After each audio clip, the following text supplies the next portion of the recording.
Gotta let them know I'm uncontrollable. Hello guys, welcome back to another lovely trading recap. We made $389 today, or 1% on the account, so quite a good day. We ended up trading quite a few stocks, only a few really worked out. You can see these kind of ones just, we got in, didn't do what we wanted to, or we were in with small size, so the movements were just barely even worth the time. So we'll go from biggest to smallest, our biggest one being for $207 on RCON. Traded this yesterday, traded it again today, because yesterday we got into these deviations. Today we got into this final deviation on the 4 hour. And we did end up actually shorting it before. So I'm going to use the right chart to show you kind of entries and exits, just because it seems to be a bit clearer. So we actually entered before our deviation. The reason for this is it was kind of flat, wasn't moving too much, and then we got a sudden pump. So as soon as I started seeing sellers on the time sales, I shorted some size. I don't think it was anything too crazy. Yeah, 150 shares, so nothing too crazy around this area. Ended up pushing higher. Again, it was such a small size where I was just waiting, either it would come down or we would get into our main position coming into the deviation. Pulled up to our deviation, so we added. Our next averaging location wasn't until 895, which we never touched. So went over the deviation a bit, and then we got a nice reversal, and then we basically just rode this the whole way down. I think our average was around like 820 or so. We ended up covering half our position down at this 785 area. Reason being, I don't actually know what the reason was for now. Oh, the VWAP. So yeah, we came into the VWAP around this area, so looked it in, and then we had a stop loss at our break-even price. So if it did end up pushing back up, we'd be fine. However, I was looking for a breakthrough for the majority of, for the rest of the cover. So we ended up getting a pullback, and then it broke through, so we covered the rest through here. Wasn't too sure if we would get like a breakthrough and then a tap and then break back through, because it still did kind of look strong on the day.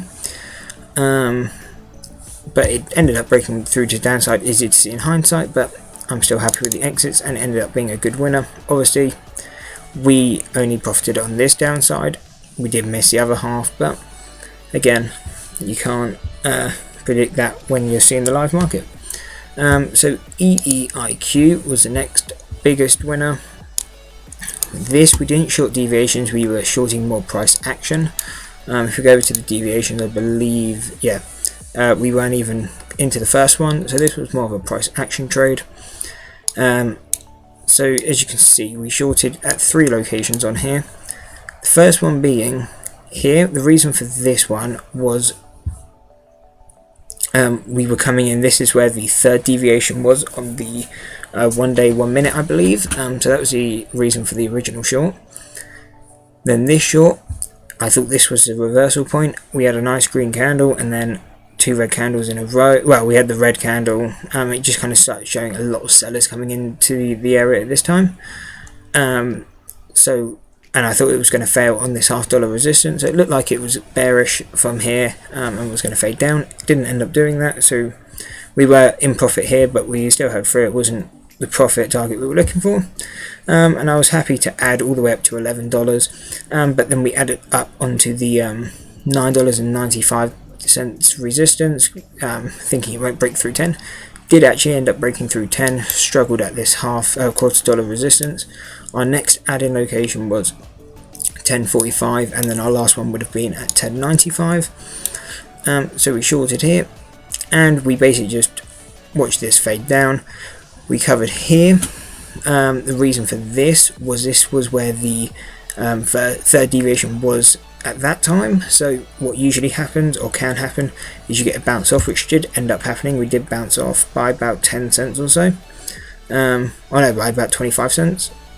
So for all you know, it could just carry on. So I had a stop at break even, but it didn't end up going back there, so we faded out. We got a nice snap candle. Most snap candles, you get one, and then you get a consolidation period, or some buying coming in, so that's the main reason I covered the rest here. I was probably going to fade it down a bit further, but when you get a snap candle, it's usually a good indication just to get out most of your size, and I only had half my position left, so just fully closed it out coming into that snap candle. Now onto the smaller trades. These ones don't matter as much, but we'll go through them. FBIO, I think this is the last one I drew my entries for. Shorted here. Don't think this was a deviation trade. It was, yeah, when we got to this 505, that was first deviation.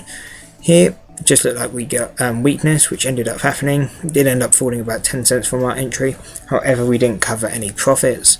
Reason being, it just looked weaker than we thought it would, so I didn't even have a break-even stop.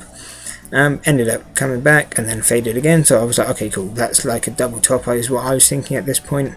And we would get a strong fade down, ended up getting bought up, and we pushed through. However, we were in with small size. If we go to it, FBIO, yeah, actually not that small, 500 shares, so relatively big, but I just thought it was more bearish.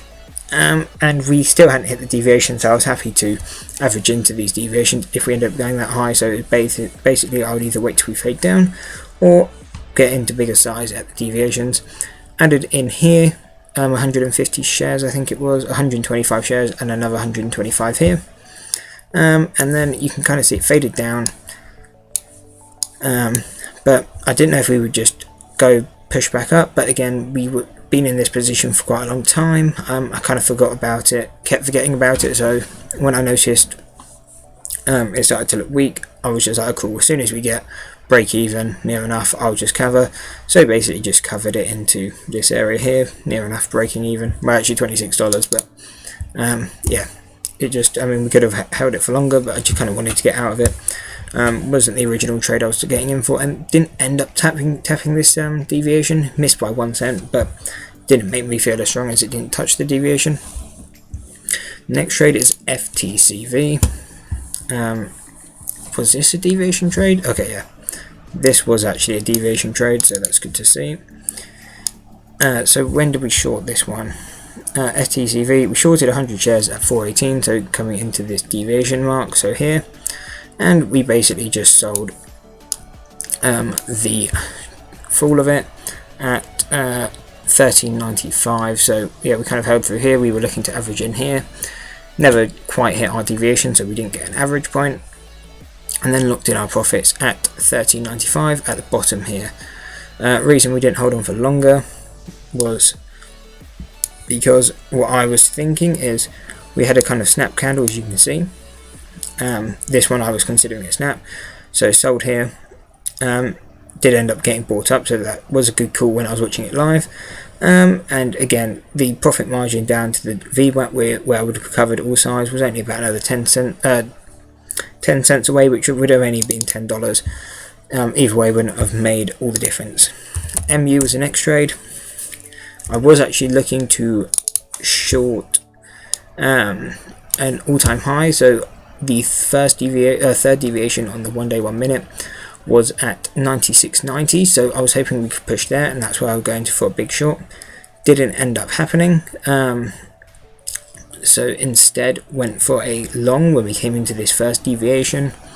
So we went 75 cents long at 94 2 cents, which we entered around this area. And then yeah, we sold the profit relatively quick, just into an EMA. Turned into a scalp just because we had such small size, even if we held on for $1, which I mean probably would have worked in. Well, actually wouldn't have even worked. I know it would have.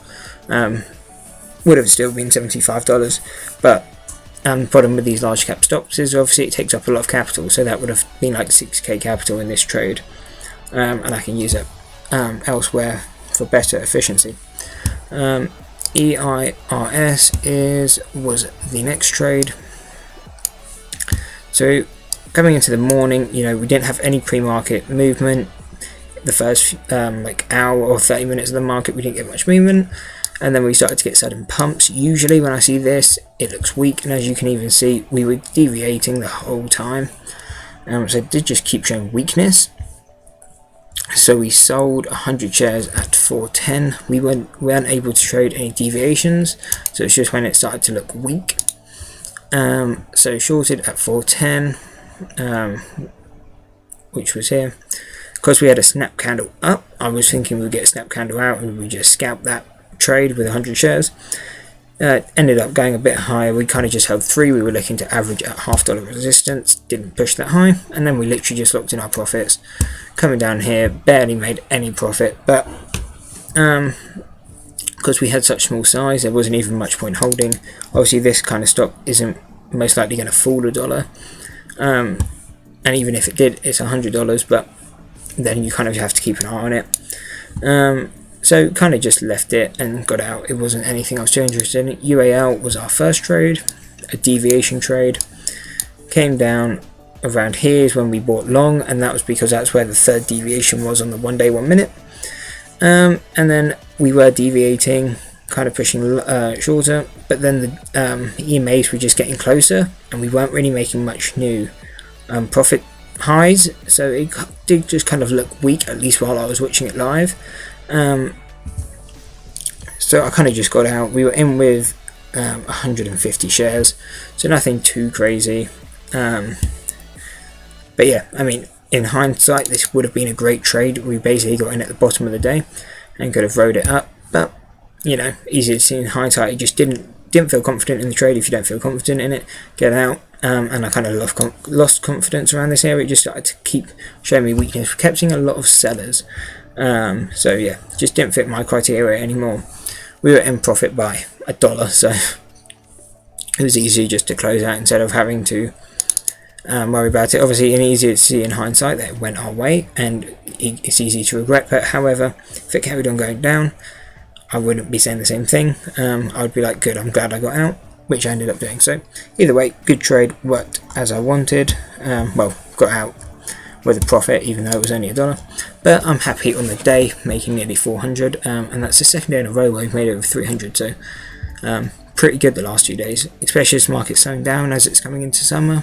As you'll see, like the momentum stocks, there's just not as many, and when their momentum is there, it's just not as high percentage as usual. Like, at least these last few months, we've been seeing 100% near enough every day.